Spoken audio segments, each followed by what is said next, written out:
Bien, nos habíamos quedado la clase anterior en revisando lo que era órganos especiales, o sea, todo lo que hicimos fue cuello parietal, músculos, los principales vasos, algo de topografía, los triángulos del cuello y detalles parecidos, ¿no? Bien, ahora hablamos de las regiones, suprayoidea, infrayoidea, dentro del triángulo anterior, hablamos también del triángulo lateral del cuello, dentro de la región escalénica especialmente. Y ahora nos toca hablar sobre los órganos especializados que hay en el cuello. En el cuello encontramos una serie de órganos, por ejemplo, la laringe, la tráquea pero en su porción cervical, ya que la tráquea es un órgano tubular que va a ocupar, su parte más alta está en el cuello, pero la mayor proporción de la tráquea está en el tórax. Forma parte, junto con la laringe, forman parte del aparato respiratorio. La faringe, que en realidad también la faringe es una estructura bastante larga, que la vamos a ver también en cabeza. Tiene una porción en la cabeza, detrás de las fosas nasales, tiene otra porción detrás de la cavidad oral, pero aquí se va a encontrar la porción más baja de la faringe. En el cuello, la porción más baja de la faringe está detrás de la laringe, y se le llama hipofaringe o laringofaringe. También el esófago, que es un órgano tubular que es parte del aparato digestivo, parte del tubo digestivo específicamente, y su porción cervical nada más, porque el esófago también tiene una porción en el tórax y llega hasta el abdomen, tiene una porción abdominal. La glándula tiroides, que es la glándula endocrina más grande del organismo, del cuerpo humano, la glándula endocrina más grande es la glándula tiroides, está en el cuello, ¿correcto? Y las glándulas paratiroides, que son bastante pequeñas y están detrás de los lóbulos de la tiroides. Vamos a ir bien. Son órganos endocrinos estos dos últimos, ¿no? Muy bien. La laringe. Aquí a esta altura está. La laringe es un órgano tubular, ¿no? Constituido por cartílagos, ligamentos, membranas y músculos. Se proyecta en reposo al nivel de las vértebras C3 a C6. Es decir, claro, porque el borde superior de la epiglotis, que es el cartílago más alto de la laringe, llega hasta la altura de la vértebra C3. Recordemos que a la altura de la vértebra C3 está el hueso yoides. Quiere decir entonces que el cartílago epiglotis, que es el cartílago más alto de la laringe, sobrepasa incluso un poco al yoides, pero llega hasta la altura de C3. Y llega abajo hasta la altura de la vértebra C6. Esta es una vértebra bastante conocida por los anatomistas clásicos. A la altura de la vértebra C6 termina la laringe y comienza la tráquea. ¿Correcto? La laringe termina y se inicia, comienza la tráquea. Es decir, está el borde inferior de la laringe y asimismo el borde superior de la tráquea. Y a esa misma altura, pero más atrás, termina la faringe, con F, la faringe, y comienza el esófago, igualito, a la altura de C6. Entonces son detalles anatómicos bastante elementales que nunca deben olvidar. A la altura de la sexta vértebra cervical termina la laringe y comienza la tráquea. Ambos son parte del aparato respiratorio. Y también a esa altura termina la faringe y comienza el esófago, que es parte del tubo digestivo. Muy bien. Relaciones anatómicas de la laringe, estamos hablando de laringe. Por delante están los músculos infrayoideos. ¿Ven ustedes acá? Los músculos infrayoideos, especialmente los músculos que formaban el rombo de la traqueotomía, ¿se acuerdan? Esternoyoideos, esternotiroideos, que son los que forman el rombo de la traqueotomía. Un poquito más hacia los lados están los homoyoideos y en la parte más alta están los tiroyoideos. Posterior, detrás de la laringe, está la porción más baja de la faringe. Hemos dicho que la faringe se extiende arriba hasta la cabeza, pero la porción más baja de la faringe está detrás de la laringe. Y a esa porción de la faringe se le llama laringofaringe o hipofaringe. Por arriba, por encima de la laringe, está el hueso yoides, al cual se une por medio de una membrana, la membrana tiroyoidea, que une el cartílago tiroides, que es de la laringe, con el hueso yoides. Este está uniendo al cartílago tiroides, es decir, a la laringe, con el yoides, de ahí su nombre, membrana tiroyoidea. Y por debajo, la laringe, hemos dicho que donde termina la laringe comienza la tráquea. Eso lo he dicho claramente. Y precisamente el borde inferior de la laringe está unido a la tráquea por un ligamento, que se llama ligamento o membrana cricotraqueal. ¿Por qué crico? Porque el cartílago más bajo de la laringe es el cartílago cricoides. cricoides, este cartílago que ven acá, que está debajo del tiroides, abajo es el cricoides, y el cricoides está unido a la tráquea por la membrana o ligamento, dicen algunos autores, cricotraqueal. Muy bien, bastante claro. ¿Qué funciones tiene la laringe? Sin duda alguna, bueno, estos detalles, esto sobre las funciones yo a veces lo debato un poco, lo pongo en discusión. ¿A qué me refiero? ¿Cuál es la función más importante de la laringe? Evidentemente, alguien me puede decir, no, para producir la voz. Esa es la función más característica, ¿no? Es decir, la fonación. La fonación es la función más característica de la laringe. Sin embargo, no es su función principal. ¿A qué me refiero yo cuando pregunto por la función principal? Aquella función, pues, que si deja de estar, va a comprometer la vida, ¿no? Va a comprometer la vida. ¿Alguien que se quede sin capacidad de producir voz, se va a morir? No lo creo, ¿no? ¿Verdad? No lo creo. Simplemente quedará como una persona pues con disfonía severa o incapacidad de producir voz y tendrá que buscarse formas alternativas para que esta persona pueda comunicarse, pero no se va a morir por eso. Evidentemente, si la laringe es parte del aparato respiratorio, la función principal pues tendrá que ver con la conducción, con permitir la conducción del aire, la conducción aérea. Esto es lo que estoy poniendo acá, le he puesto en segundo lugar, pero yo la pondría primera, ¿no? La pondría en primer lugar. La principal función de la laringe es parte del aparato respiratorio, es un órgano tubular que permite el paso del aire. Y por lo tanto, si esta función deja de actuar, por ejemplo, en una persona alérgica a los mariscos o a comidas marinas, a veces comienzan a enroncharse y el peor peligro que puede suceder en estas personas, por eso cuando ustedes ven una persona, por ejemplo, ahora estamos en verano, comen mariscos, cosas así, comida marina, y ven que una persona comienza a agitarse, comienza a ponerse rojo, a enroncharse, entonces, ¿cuál es el peligro mayor que pueda suceder? Que el interior de su laringe se hinche, la mucosa que está dentro de la laringe también se inflame y se obstruya la laringe. ¿Una persona se puede morir con la laringe obstruida? Por supuesto, se va a morir. Si no actúas de inmediato, lo vas a velar. Así de claro. Entonces, esta es la función más importante sin duda alguna. Igual, si algún cuerpo extraño, por ejemplo, un niño pequeño se aspira jugando, esos niñitos que se meten todo a la boca y de pronto se aspira, se mete un objeto extraño a la laringe y obstruye, también el niño se puede morir. Hay que actuar inmediatamente. ¿Correcto? Entonces, esa es la función más importante, la conducción del aire. Sin embargo, por supuesto, no es una función exclusiva, propia de la laringe. Es la función más importante, sí, pero no es exclusiva. ¿Acaso el aire solo pasa por la laringe? No, pues pasa por las fosas nasales, entra por la boca, pasa también por la parte alta de la faringe, luego pasa por la laringe, luego va a llegar a la tráquea, va a ingresar por todo el árbol respiratorio. Entonces no es exclusivo, pero la obstrucción en laringe sí compromete la vida, sin duda alguna. Por eso digo, es la función más importante, pero no es la función exclusiva, propia de la laringe. La otra función también importante, en segundo lugar importante de la laringe es esta, la función de defensa. ¿Por qué? En la laringe se produce la tos, y es porque su mucosa, la mucosa interna de la laringe, es ricamente inervada por fibras sensitivas, tiene alta sensibilidad. Cualquier objeto extraño, sea sólido o líquido, por más pequeñito que sea, toca la mucosa de la laringe, se despierta una violenta respuesta de tos. El paciente comienza a toser bruscamente. El paciente o una persona de pronto que está departiendo un almuerzo, una comida, y de pronto se están contando chistes, se están ahí regodeando, y de pronto una persona se ríe mucho y se aspira una pequeña partícula de arroz a la laringe, ¡pah!, comienza a toser bruscamente. Efectivamente, porque la laringe no tolera el paso de cualquier cosa que no sea aire. ¿Correcto? Líquido sólido va a despertar bruscamente y es porque tiene una gran cantidad de receptores tusígenos, sobre todo en la región supraglótica, es decir, por encima de la glotis. ¿Pero es exclusivo de la laringe? No, no. También hay receptores tusígenos en menor cantidad en la orofaringe,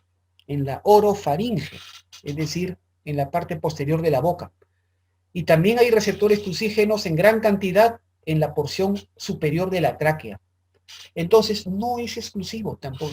Es curioso que las dos respuestas más importantes o las dos funciones más importantes no son exclusivas de la laringe. ¿Correcto? Sin embargo, la tercera función, a la que yo catalogo como la menos importante de la laringe, esta sí es su función característica. ¿Y por qué le digo? Porque esta sí es exclusiva de la laringe.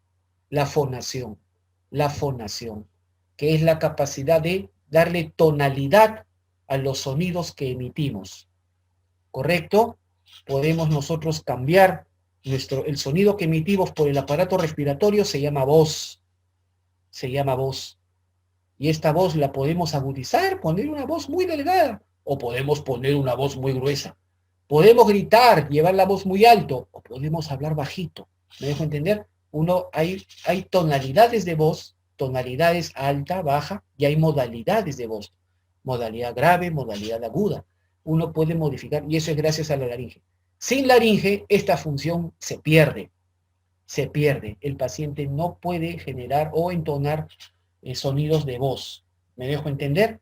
¿Quedó claro? Entonces, eso es lo más importante. Esa es la famosa fonación. Entonces, es la función característica, perdón, característica exclusiva de la laringe, pero no la más importante, ¿no? Muy bien. Perfecto. Aquí está la laringe, está conformada por 9 cartílagos, 3 impares, los impares están en la línea media, aquí arriba la epiglotis, acá está, ¿ve? Que sobresale por encima del yoides, ¿ven? Por detrás, pasa por detrás del yoides y sobresale. Luego tenemos el cartílago tiroides. Sí, esto se llama epiglotis porque va a cubrir la glotis. Vamos a ver más adelante qué es la glotis. La glotis es una abertura que hay dentro de la laringe. Este epiglotis va a cubrir la glotis, de ahí que se le puso el nombre de epiglotis, sobre la glotis, eso significa. ¿Correcto? Muy bien. Luego el cartílago tiroides. El término tiroides proviene del griego antiguo, que significa en forma de un escudo. Tiros es escudo, en forma de un escudo. Pero actualmente los escudos tienen diferente forma, ¿no? Por ejemplo, el escudo del Capitán América es circular, ¿no? No tiene esta forma. ¿Cómo se llama? Más tiene la forma, digamos que para la actualidad que nosotros tenemos, el cartílago tiroides tiene la forma más que todo de un libro, como un libro semiabierto, ¿no? Como un libro semiabierto que está mirando hacia atrás, ¿no? Que lo están leyendo desde atrás. Aquí vemos en la parte anterior, este borde anterior que vendría a ser como el lomo del libro. Esto se llama el borde anterior del cartílago tiroides. Y estas dos láminas, las dos láminas derecha e izquierda del cartílago tiroides, que vendrían a ser como la tapa del libro. ¿No? ¿Correcto? Muy bien. Tiene forma de un libro semiabierto. Por lo tanto, es abierto por atrás el cartílago tiroides. Y luego el tercer cartílago impar es el cartílago cricoides. Cricos, en forma de anillo. En forma de anillo. Es el único cartílago completamente circular, completamente anular, en forma de anillo, de todo el aparato respiratorio. El único cartílago con forma de anillo completo de todo el aparato respiratorio. Es el cartílago cricoides, y en su nombre lo está diciendo, cricoides, te está gritando a toda voz, yo me parezco un anillo. Eso te está diciendo. ¿Correcto? Muy bien, simple. Esos son los cartílagos impares. Los pares generalmente se ven de atrás. Aquí vemos nuevamente al epiglotis, ¿ven? Tiene forma de una raqueta o de una lengüeta, cuyo vértice se inserta en la cara posterior del cartílago tiroides. Su borde superior sobresale por encima del yoides, ¿correcto? Aquí está el cartílago tiroides visto de atrás, y más abajo acá está el cricoides, ¿ven? Que también es cerrado, el único que es cerrado por delante, ¿ven? Por delante y por detrás. Nótese que la parte posterior del cricoides es más ancha, es más gruesa, ¿correcto? Esto se llama la lámina del cricoides, que es posterior, y por delante se llama arco del cricoides, como un anillo. Muy bien, los cartílagos pares, correcto, son los aritenoides, que están ubicados sobre la lámina del cricoides, los aritenoides, que son dos, los corniculados, o llamados clásicamente de Santorini, ubicados sobre el vértice del aritenoides, y los cuneiformes, o llamados clásicamente de Dreisberg, están sobre los corniculados. Esos son los cartílagos pares. ¿Correcto? Muy bien. En cuanto a la naturaleza de los cartílagos, tenemos que lo que ustedes ya por histología deben saber que el tejido cartilaginoso puede ser de 3 tipos, ¿correcto? Puede ser de 3 tipos, ¿ok? Cartílagos hialinos, cartílagos elásticos y cartílagos fibrosos. Nosotros vimos, por ejemplo, cartílagos fibrosos cuando vimos columna vertebral, cuando vimos los discos intervertebrales, ¿se acuerdan? Ahí yo les dije, por supuesto, que eran cartílagos fibrosos. Aquí en la laringe hay cartílagos de tipo hialino y de tipo elástico. Hialino y de tipo elástico, ¿correcto? Los cartílagos de naturaleza hialina son el tiroides, el cricoides, los aritenoides y los corniculados. Y de los de tipo elástico son la epiglotis y los cuneiformes. ¿Ok? Muy bien. Articulaciones. Estos cartílagos están articulados entre sí. En primer lugar tenemos la articulación cricotiroideas, es decir, entre el cricoides, ven ustedes, se articula a los lados con el tiroides. El cartílago tiroides tiene en su borde posterior, arriba, las astas superiores y abajo las astas inferiores. Astas o cuernos, ¿correcto? El cuerpo humano está lleno de cuernos, por si acaso, a los cuales los anatomistas llamamos astas. Astas. Si van a un diccionario, asta significa cuerno, ¿correcto? Y son anatómicos, por si acaso, no se vayan a asustar. El cuerpo humano está lleno de cuernos y es normal, ¿correcto? Entonces, astas. El cartílago tiroides en su borde posterior tiene 2 astas superiores y 2 astas inferiores. Las astas inferiores del cartílago tiroides se articulan a los lados del cartílago cricoides y forman las articulaciones cricotiroideas, que son de tipo diartrosis, ¿ven? Diartrosis, son móviles, de su tipo artrodia de superficie plana.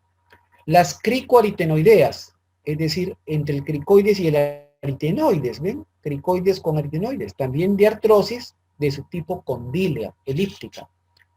Y las aritenocorniculadas, es decir, aritenoides con cartílago corniculado, son de tipo anfiartrosis, es decir, de movimiento escaso, movimiento discreto. En realidad los cartílagos cuneiformes no están contactados con los corniculados. Los cuneiformes no se contactan con los corniculados, están sueltos, están contenidos en una membrana que va del aritenoides al epiglotis y se llama membrana aritenoepiglótica. Lo vamos a ver más adelante. Muy bien, ya hemos visto articulaciones y ahora vamos a hablar de membranas y ligamentos de la laringe. A las membranas y ligamentos de la laringe yo las clasifico como siempre, en elementos extrínsecos e intrínsecos. ¿Se han dado cuenta que siempre hago eso? Es mi costumbre, ¿correcto? Elementos extrínsecos que no son propios de una estructura, que vienen de otro lado. ¿Me dejo entender? Vienen de otra estructura, que vienen de otro elemento y son extrínsecos. Intrínsecos, que sí, son propios, son exclusivos, están entre los propios cartílagos de la laringe. ¿Está claro? Muy bien. Los ligamentos y membranas extrínsecos, por ejemplo, la membrana tiroyoidea, porque está uniendo la laringe a otro elemento diferente que es el hueso yoides. ¿Correcto? Membrana tiroyoidea. Luego la membrana, en el borde posterior de esta membrana están los ligamentos tiroyoideos, que es un engrosamiento del borde posterior de esta membrana.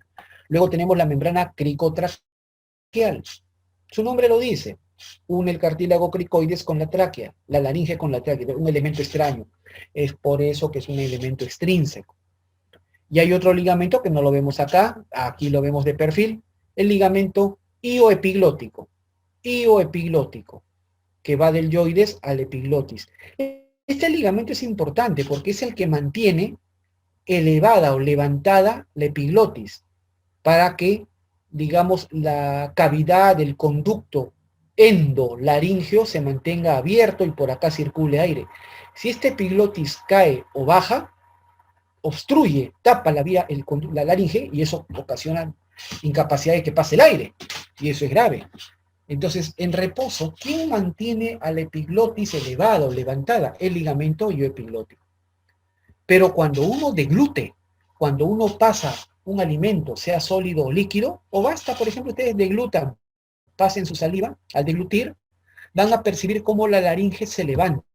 La laringe se levanta y este epiglotis baja y va a tapar, la epiglotis va a tapar el interior de la laringe para que los elementos sólidos o líquidos se vayan hacia atrás, se vayan a la faringe y no se metan a la laringe. Ese es el objetivo. Pero en condiciones de reposo, en condiciones de reposo, ¿correcto? El que mantiene abierto levantar el epiglotis es este ligamento, el ligamento epiglotis. Muy bien. Ahora, elementos son membranas y ligamentos intrínsecos, propios de la laringe. Tenemos la membrana, por ejemplo, cricotiroidea. Cricotiroidea. También llamada ligamento cricotiroideo, que está entre el cricoides y el tiroides, que son dos cartílagos propios de la laringe. Es una membrana intrínseca. Esta membrana la recordamos cuando hablamos del rombo de la traqueotomía. ¿Se acuerdan? Es aquí donde se hace la apertura de emergencia. Se hace una cricotirotomía o cricotiroidotomía. ¿Correcto? Aquí se hacía, en una membrana intrínseca. ¿Correcto? Es decir, la cricotirotomía o cricotiroidea de emergencia se realiza entre el cartílago tiroides y el cricoides. ¿Correcto? Alguien me puede decir, pero lo estoy haciendo en un ligamento propio de la laringe. ¿Correcto? ¿Y no voy a dañar las cuerdas vocales? Sería una pregunta lógica. La respuesta es no, porque las cuerdas vocales están más arriba, están detrás del cartílago tiroides. Las cuerdas vocales están detrás del cartílago tiroides. Al ingresar por esta membrana, estás ingresando por debajo de las cuerdas vocales. Estás ingresando al compartimiento infraglótico. Infraglótico. ¿Correcto? Muy bien. Es una membrana intrínseca. Otro, por ejemplo, aquí vemos nuevamente ligamento tiroepiglótico. Tiroepiglótico, que yo coloquialmente le digo la bisagra del epiglotis. Es la bisagra del epiglotis, ¿correcto? Une el epiglotis al tiroides y funciona pues como una bisagra de este cartílago de epiglotis, ¿correcto? Muy bien, y estos dos ligamentos, que sí los resalto bastante, muy importante, mira, dos ligamentos que van de la cara posterior del tiroides al aritenoides. Son los ligamentos tiroaritenoideos. Son dos a cada lado, a cada lado. Esta es la mitad izquierda, a la mitad derecha también hay. Los ligamentos tiroaritenoideos, ¿correcto? Son dos a cada lado, a la derecha y a la izquierda. El superior y el inferior, tiroaritenoideos.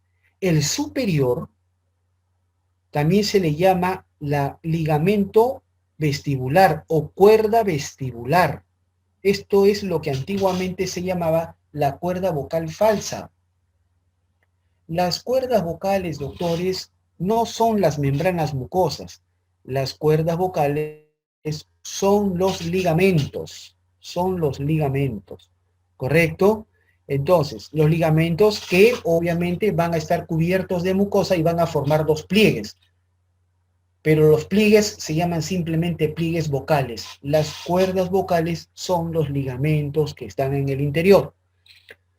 Ligamento tiroaritenoideo superior o cuerda vocal superior o cuerda vestibular. Ese es el nombre actual que tiene, cuerda vestibular. Antiguamente llamado cuerda vocal falsa. El de abajo, ligamento tiroaritenoideo inferior o llamado cuerda vocal a secas. Antiguamente cuerda vocal verdadera o ligamento vocal este. Pregunta, ¿y por qué el de arriba se llama cuerda vocal falsa y el de abajo cuerda vocal verdadera? Porque solamente el de abajo está acompañado por músculo. El de abajo está acompañado por músculo. Y por acción de ese músculo, este de abajo se moviliza, tiene más movimiento. El de arriba, el ligamento de arriba prácticamente es pasivo. Se mueve muy poco o se deja llevar por el resto de movimientos de la laringe. En cambio, el de abajo, como está acompañado de músculo, ¿cómo se llama? Va a tener más movimientos. Por eso se llama cuerda vocal verdadera. Pregunta, ¿y qué músculo es el que acompaña a la cuerda vocal verdadera? Se llamará músculo tiroaritenoideo. Igualito que el ligamento. Pero ya no es necesario ponerle inferior porque arriba no hay. Simplemente músculo tiroaritenoideo. ¿Me dejo entender? Muy bien, simple. Ahora sí, Viendo la laringe cerradita, miren, acá estamos viendo la laringe, la vemos cerradita, ¿correcto? Cuando uno ve la laringe cerrada, ve que en su extremo superior hay una abertura, hay un orificio, una entrada. A la entrada de la laringe se le llama así, aditus de la laringe, ¿no? Aditus laringeo, aditus ad laringe, ad larynx se debería decir en latín, ¿correcto? Pero esta es la entrada. La entrada se llama aditus y está formada por estos elementos. El borde superior del cartílago epiglotis, a los costados estos dos pliegues, los pliegues ariteno-epiglóticos, porque van del aritenoides el epiglotis, y en el extremo inferior aquí una escotadura, la escotadura interaritenoidea porque está entre los dos aritenoides, clásicamente llamada rímula. Esta es la entrada a la laringe llamada aditus y estos son los elementos que la conforman. Una vez que ingresamos, cuando entramos ya a la laringe, estamos dentro del conducto laringio, a eso le llamamos la endolaringe, endo viene de adentro, endolaringio, ¿correcto? Vemos que en el interior, a cada lado, a la izquierda y a la derecha, hay dos pliegues. ¿Ven ustedes? Hay dos pliegues, que se forman por los ligamentos, pues, que eran las cuerdas vocales. ¿Se acuerdan? Los ligamentos. El de arriba se llama pliegue vestibular, que está formado, pues, por el ligamento vestibular, o ligamento tiroaritenoideo superior, ¿se acuerdan? Y el de abajo se llama pliegue vocal formado por el ligamento vocal, o ligamento tiroaritenoideo inferior, que aquí los vemos precisamente en este lado, donde se ha sacado la mucosa. Ligamento, cuerda vestibular, y ligamento o cuerda vocal. ¿Correcto? Muy bien. Lo que se ve en la mucosa son los pliegues. ¿Correcto? Este pliegue vestibular, como he puesto aquí, contiene solamente el ligamento tiroaritenoideo superior o ligamento vestibular. Y el pliegue vocal contiene el ligamento tiroaritenoideo inferior o cuerda vocal y al músculo. Este de abajo contiene músculo. ¿Cómo se llama el músculo que acompaña a la cuerda vocal? Músculo tiroaritenoideo. Lo dije con extrema claridad. ¿Correcto? Bien. Como este ligamento de abajo, la cuerda vocal o pliegue vocal, o clásicamente llamado cuerda vocal verdadera, es móvil. Este pliegue vocal es bastante móvil porque tiene músculo. ¿Correcto? ¿Se entiende? Y aparte hay otros músculos que también la movilizan. Entonces, estas cuerdas vocales tienen la capacidad de juntarse. Si se juntan, van a obstruir el paso del aire. Si se separan, van a permitir el paso del aire. Es así de simple. Es decir, si se abducen, es decir, se separan, van a permitir el paso del aire. Si se aducen, se juntan, van a obstruir el paso del aire. ¿Me dejo entender? Entonces, ya que estas cuerdas vocales se pueden juntar y se pueden separar, es decir, se pueden aducir y abducir, es necesario conocer este espacio, el espacio horizontal, transversal, si quieres decirlo, entre las cuerdas vocales verdaderas. Ese espacio se llama glotis, ¿correcto? La glotis es un espacio, es una simple y llana abertura, nada más. La glotis no es una estructura, ¿ok? La glotis es una abertura, es un espacio ubicado entre las cuerdas vocales inferiores o verdaderas, o los pliegues vocales, como se les llama ahora. Y se puede cerrar la glotis cuando las cuerdas vocales se aducen, y se puede abrir la glotis cuando las cuerdas vocales se abducen. Cuando se cierra la glotis, no pasa el aire. Cuando se abre la glotis, pasa el aire. Espero que haya quedado claro. Aquí lo vemos. Entonces, aquí está la glotis. No le he puesto, pero aquí está la glotis, ¿correcto? Estos son los pliegues vocales, los inferiores son los pliegues, los de arriba son pliegues vestibulares, los de abajo son pliegues vocales. La abertura horizontal entre pliegues vocales, eso es glotis. Por lo tanto, todo lo que esté por encima de la glotis se llamará supraglotis. Todo esto de arriba es el compartimento supraglótico, el cual se divide en dos partes, el vestíbulo y el ventrículo, como he puesto acá. El vestíbulo y el ventrículo laríngeo o ventrículo hemorrágico. El vestíbulo va desde la entrada de la laringe, desde el aditus, hasta los pliegues vestibulares, es decir, los pliegues superiores. Hasta ahí va el vestíbulo. Y el ventrículo está entre el pliegue vestibular y el pliegue vocal. Entre el pliegue vestibular por arriba y el pliegue vocal por abajo. ¿Quedó claro? Muy bien. Y lo que está por debajo de la glotis se llama infraglotis. ¿Quedó claro? Bastante simple. Que llega hasta el borde inferior del cartílago cricoides. Pues de ahí hacia abajo ya entra la tráquea. Muy bien, bastante simple. Bien, los músculos de la laringe. Los músculos de la laringe también los clasifico, como siempre, en extrínsecos, no propios de la laringe, e intrínsecos, propios de la laringe. Los extrínsecos son estos, los esternotiroideos, ¿correcto? Y los tiroideos, que son músculos infrayoideos, ya los hemos estudiado, son músculos infrayoideos, ¿correcto? Los esternotiroideos, ¿qué hacen? Vienen del esternón y llegan al cartílago tiroides de la laringe. ¿Qué hacen ellos? Descienden, bajan la laringe. ¿En qué momento? Cuando una persona, por ejemplo, pone voz gruesa, voz grave. La modalidad grave de la voz se produce por descenso de la laringe, por contracción de estos músculos esternotiroideos. Los de arriba, tiroideos, van del tiroides al yoides, elevan la laringe cuando uno pone voz aguda, voz fina, ¿correcto?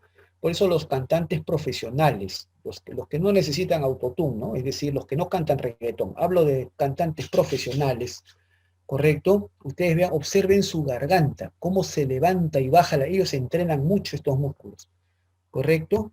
Muy bien, simple y elemental, ¿no? Hablo de la música, pues, donde importa el canto, ¿no? No solamente el ritmo. Muy bien. Y el constrictor inferior de la faringe, que está por detrás, lleva hacia atrás la laringe. Muy bien, bastante simple. Esos son los extrínsecos. Ahora hablemos de los intrínsecos, propios de la laringe.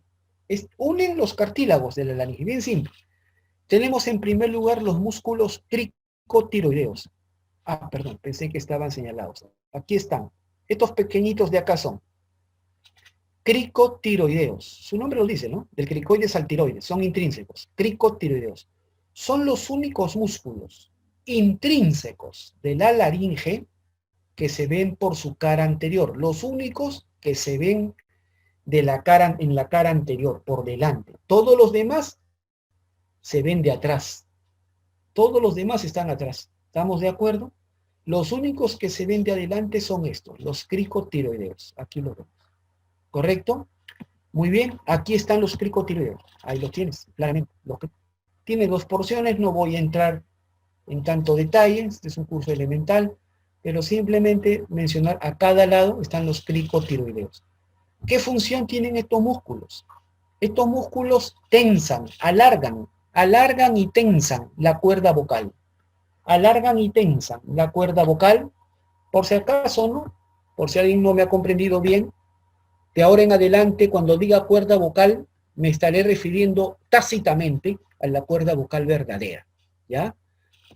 Muy bien, ya no hablaré más de la falsa, simplemente la cuerda vocal verdadera. Así que tácitamente, cuando diga cuerda vocal, me estaré refiriendo a ella nada más. El cricotiroideo elonga, estira, alarga y tensa la cuerda vocal. ¿Esto en qué momento sucede? Cuando una persona levanta la voz, es decir, cuando habla en tonalidad alta, cuando uno grita. Cuando uno grita, por ejemplo, cuando está dando una oratoria, una charla, está dando una clase, o está cantando, está en un concierto, está cantando, o es un candidato político que se está pronunciando ante una muchedumbre de gente que le cree, ¿no? Entonces, es así de simple. Es un músculo que permite levantar la voz, el cricotireo. Por eso a este músculo se le conoce como el músculo del canto. ¿Estamos de acuerdo? El músculo del canto, músculo del cantante, el cricotiroideo, es el que permite levantar la voz. Bien, si vemos de atrás, ¿qué otros músculos vemos? Aquí vemos al músculo cricoaritenoideo posterior. Cricoaritenoideo posterior. Estos músculos son los únicos músculos que abducen, separan las cuerdas vocales. Abducen, separan las cuerdas vocales. Y con ello abren la glotis. Abren la glotis. ¿Para qué es importante abrir la glotis? ¿Para hablar? ¿Para generar voz? No. Cuando una persona está en silencio, cuando una persona está callada, no emite voz, no está hablando, en ese momento sus cuerdas vocales están separadas, la glotis está abierta, permitiendo que pase el aire. Así que estos músculos actúan durante el silencio, cuando una persona no está hablando. ¿Estamos claros? Permiten mantener la glotis abierta, abren la glotis, ¿correcto? Abducen las cuerdas vocales, abren la glotis para el paso del aire. ¿Correcto? Simple. ¿Qué otros músculos tenemos? No se ven de acá, pero hacia los lados están los músculos cricoaritenoideos laterales. Así como hay cricoaritenoideo posterior, que los vemos acá, también están los cricoaritenoideos laterales. ¿Correcto? ¿Ellos qué hacen? Hacen lo contrario a los cricoaritenoideos posteriores. Estos posteriores abducen las cuerdas vocales, abren la glotis. Los laterales, los cricoaritenoideos laterales, hacen lo opuesto, lo contrario. Aducen, juntan las cuerdas vocales, cierran la glotis. ¿Correcto? Pero agrego un término. La cierran herméticamente, la cierran potentemente, fuertemente. O sea, la cierran pues totalmente. ¿Estamos de acuerdo? ¿Está claro? Muy bien, la cierran. Los cricoaritenoideos laterales son los músculos que cierran con más potencia la glotis. Pregunta, ¿y por qué la cierran con tanta fuerza? Para que no pase aire. ¿Y por qué cierro la glotis con tanta fuerza para que no pase aire? Para generar tos, para generar la tos. Si un objeto extraño toca la mucosa de la endolaringe, automáticamente se va a despertar la respuesta de la tos. ¿Cómo se produce la tos?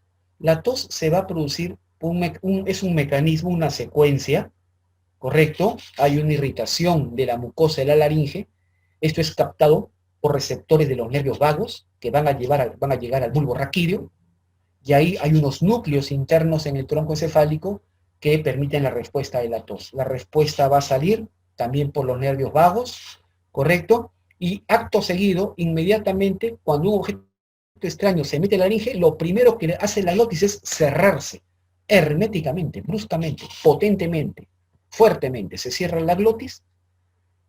¿Y se cierra la glotis para qué?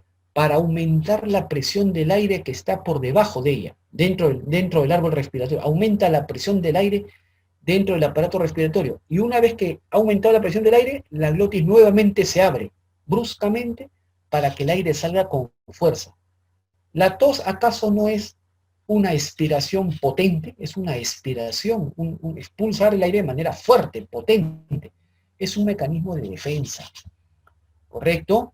Cuando uno quiere botar secreciones, quiere botar cuerpos extraños, o se le ha irritado la laringe, comienza la respuesta de la tos. La tos se produce entonces cierre hermético de la glotis por los músculos cricoaritenoideos laterales, seguido de una apertura súbita producida por los cricoaritenoideos posteriores y la expulsión violenta del aire que está en el árbol respiratorio. Eso es la tos, y la producen estos músculos. Muy bien.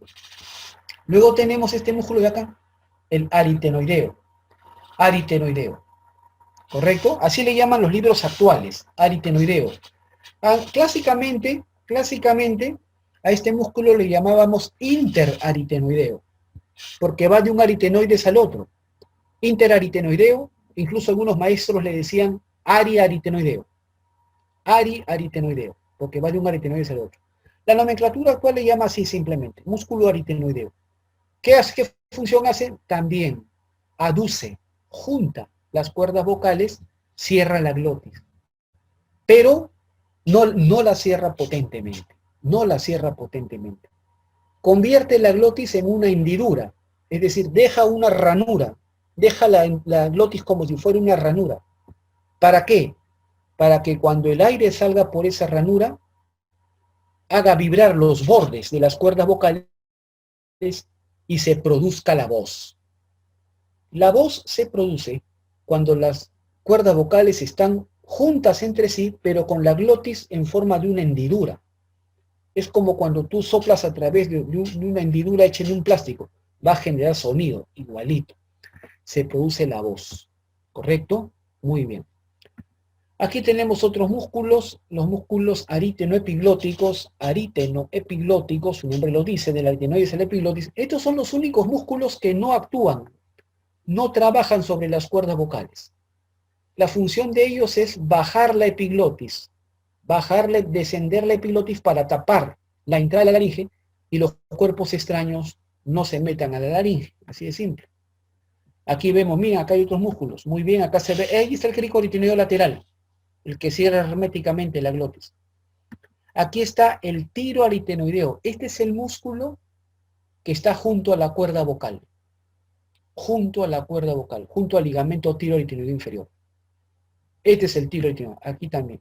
Bueno, tiene una porción interna que le llaman el músculo vocal, es su fascículo más interno, muy bien. Y aquí está, pues, en mis tablitas de siempre, la función y la inervación de estos músculos, ¿no? De los músculos intrínsecos, ¿no? Ahí está la función, para que lo lean. Ya les expliqué. La inervación, todos estos músculos están inervados por el nervio laríngeo inferior recurrente, rama del vago, rama del 10º nervio craneal, excepto uno. ¿Sí se han dado cuenta que siempre hay uno que es la excepción, que rompe la regla? En este caso es el músculo cricotiroideo. El cricotiroideo es el único músculo intrínseco de la laringe que no está inervado por el nervio laríngeo inferior recurrente. A él lo inerva la rama externa del nervio laríngeo superior. Rama externa del nervio laríngeo superior, que también es rama del vago. Los laríngeo superior e inferior son ramas del vago, pero el único que es inervado por el laríngeo superior es este. Muy bien, veamos acá. Eso quiere decir entonces que si se lesiona el nervio laríngeo superior, el único músculo que se paraliza es el cricotiroideo, el músculo que tensaba la cuerda vocal para elevar la voz. Muy bien. Aquí vemos la inervación, los nervios vagos, ven, a cada lado, hay un vago derecho y un vago izquierdo, y del vago sale, cada uno origina los nervios laríngeo superior, que tiene una rama interna y una rama externa, y el laríngeo inferior, o también llamado laríngeo recurrente. ¿Correcto? Laríngeo inferior, laríngeo recurrente. El laríngeo superior se divide, como les dije, rama externa. La rama externa suele ser motora. Inerva principalmente al músculo cricotiroideo. Este es el único músculo que no está inervado por el laríngeo inferior. ¿Correcto? Y también da sensibilidad a la infraglotis. En cambio, la rama interna es netamente sensitiva. Da sensibilidad. Atraviesa la membrana tiroidea, como ven acá, y recoge sensibilidad de la supraglotis. Por su parte, el laríngeo inferior o laríngeo recurrente inerva los demás músculos intrínsecos de la laringe y da sensibilidad a la infraglotis. Muy bien. En cuanto a la irrigación arterial, la laringe está irrigada por 3 pares de arterias: la laringe superior, que es rama de la tiroidea superior, la laringe inferior, que también es rama de la tiroidea superior, y la laringe posterior, que es rama de la tiroidea inferior. ¿Sí? Bien, se acabó la laringe.